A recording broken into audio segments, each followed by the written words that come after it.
Bismillahirrahmanirrahim. Assalamualaikum warahmatullahi ta'ala wabarakatuh. Apa kabar murid-murid sekalian? Murid-murid tahun 2, Ustaz doakan semoga kamu semua berada di dalam keadaan sihat walafiat, insya-Allah. Jadi murid-murid yang dikasihi Allah sekalian, insya-Allah hari ini kita akan belajar pelajaran fiqh. Kita sambung pelajaran fiqh yang telah kita pelajari pada minggu lepas, iaitu kita telah belajar mengenai pengertian najis. Jadi minggu ni kita masuk tajuk yang seterusnya, iaitu bahagian najis. Berapakah bahagian najis? Baik, bahagian najis terbahagi kepada 3 bahagian. Yang pertama, najis mukhaffafah, iaitu najis ringan. Yang kedua, najis mutawassitah, iaitu najis pertengahan. Yang ketiga, najis mughallazah, iaitu najis berat. Murid-murid yang dikasihi Allah sekalian, ada 3 bahagian najis. Ustaz ulang. Bahagian najis ada 3.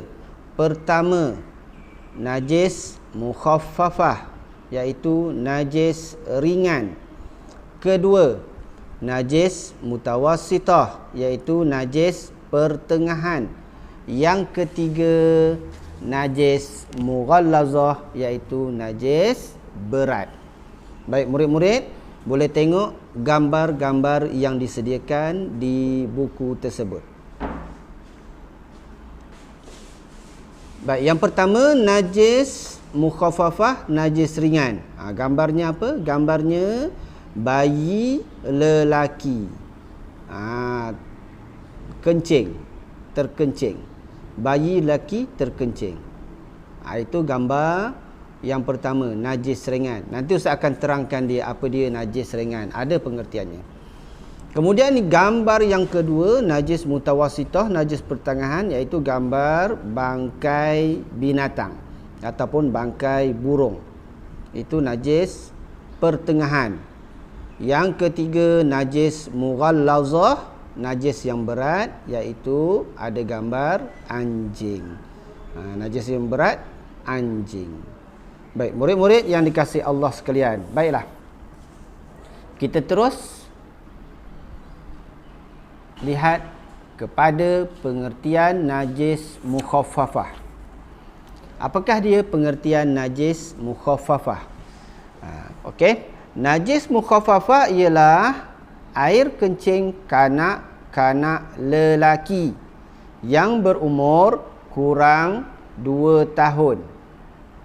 Kurang daripada 2 tahun, yang hanya minum susu ibu sahaja. Ustaz ulang. Pengertian najis mukhaffafah, iaitu air kencing kanak-kanak lelaki yang berumur kurang daripada 2 tahun, yang hanya minum susu ibu sahaja.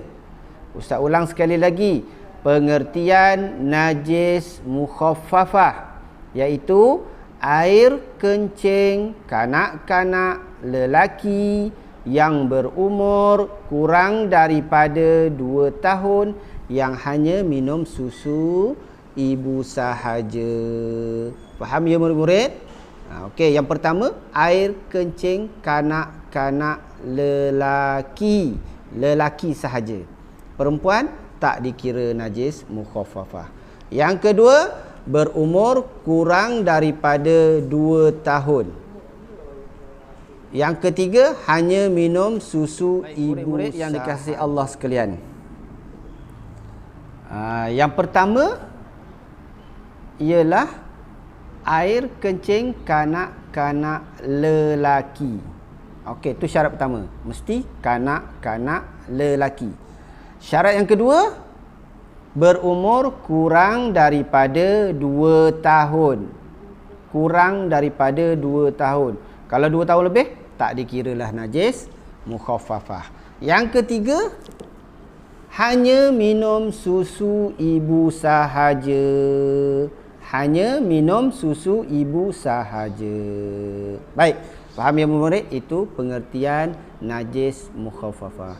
Kita masuk seterusnya, cara menyucikan najis mukhaffafah. Cara menyucikan. Tadi kita dah kenal najis mukhaffafah. Sekarang kita nak tahu cara menyucikan najis mukhaffafah. Macam mana caranya? Baik, yang pertama, kenal pasti najis mukhaffafah. Kena kenal pasti. Apa tadi najis mukhaffafah? Air kencing. Okey. Air kencing kanak-kanak lelaki. Kita tahu dekat rumah adik kita yang baru lahir lelaki, contoh. Okey. Kita kena kenal pasti air kencing kanak-kanak lelaki. Kena kenal dulu. Okey, kita macam mana nak kenal? Mudah dia ialah dengan kita bau. Bau dulu. Oh, ni air kencing. Okey, bila kita dah bau, kita tahu itu air kencing.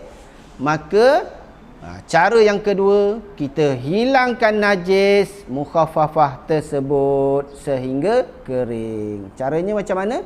Kita ambil kain, kita lapkan najis tersebut sehingga kering. Bila dah kering, maka cara yang ketiga ialah dengan cara yang ketiga kita buat macam mana? Cara yang ketiga kita renjiskan tempat najis tersebut dengan air mutlak. Renjiskan saja dengan air mutlak. Bila dah selesai renjis, maka bersihlah tempat yang terkena najis mukhaffafah tersebut. Bersih ke renjis? Itu caranya yang Islam ajar. Maksudnya najis yang ringan, caranya renjis sahaja, tak perlu kita basuh beberapa kali. Kita renjiskan saja tempat yang terkena najis tersebut. Ataupun kalau kita tak renjiskan, kita boleh gunakan spray air. Kita isikan air mutlak di dalam spray, kita spraykan saja tempat yang terkena najis tadi, maka bersihlah. Itulah dia cara menyucikan najis mukhaffafah. Faham ya murid-murid? Ustaz doakan semoga kamu semua boleh faham dan bermanfaat kepada kamu apa yang Ustaz ajar. Cukuplah untuk setakat ini. InsyaAllah kita akan jumpa lagi di masa akan datang. Ustaz sudahi dengan wabillahi taufiq wal hidayah. Assalamualaikum warahmatullahi taala wabarakatuh.